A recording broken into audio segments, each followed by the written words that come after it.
এক ভয়ঙ্কর দৃশ্য উঠে এলো মিজোরামের এক রেলওয়ে স্টেশন থেকে। মিজোরামের কানপোই রেলওয়ে স্টেশনে আপনারা দেখতে পাচ্ছেন ভূমিধসের দৃশ্য। আপনারা দেখুন, ভূমিধস হয়ে গোটা রেলের চারপাশ কিন্তু ভেঙে তছনছ হয়ে যাচ্ছে। স্টেশনের প্ল্যাটফর্মের চারপাশ কিন্তু একদম ভেঙে তছনছ হয়ে যাচ্ছে। প্রকৃতির লীলা দেখুন একবার।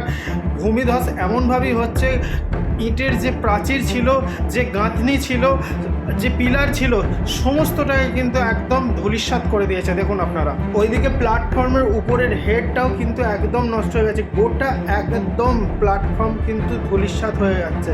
দেখতে পাচ্ছেন আপনারা, খুবই একটা ভয়ানক দৃশ্য সামনে উঠে এসেছে। আপনারা দেখতে পাচ্ছেন মিজোরামের কানপোই রেলওয়ে স্টেশন থেকে, কানপোই রেলওয়ে স্টেশন থেকে সরাসরি আপনারা দেখতে পাচ্ছেন ভয়ঙ্কর ভয়ানক ভূমিধসের দৃশ্য দেখতে পাচ্ছেন আপনারা। জানা যাচ্ছে গত কয়েকদিনের অতি ভারী বৃষ্টির কারণেই এইরকম একটি বড় দুর্ঘটনার মুখে পড়ল এই কানপোই রেলওয়ে স্টেশন মিজোরামে যেটা রয়েছে। বিগত কয়েকদিন ধরে হেভি রেনফল হয়েছে এই জায়গাতেও। মিজোরামেরও বিভিন্ন জায়গায় একাধিক জায়গায় রেনফল হওয়ার কারণেই এরকম ঘটনা ঘটেছে বলে জানা যাচ্ছে। ভয়ঙ্কর দৃশ্য দেখুন, কিভাবে পিলারগুলো ভেঙে পড়ছে। অত্যন্ত ভয়ঙ্কর এক দৃশ্যের সাক্ষী থাকলো আজকে মিজোরামের কানপোই রেলওয়ে স্টেশন।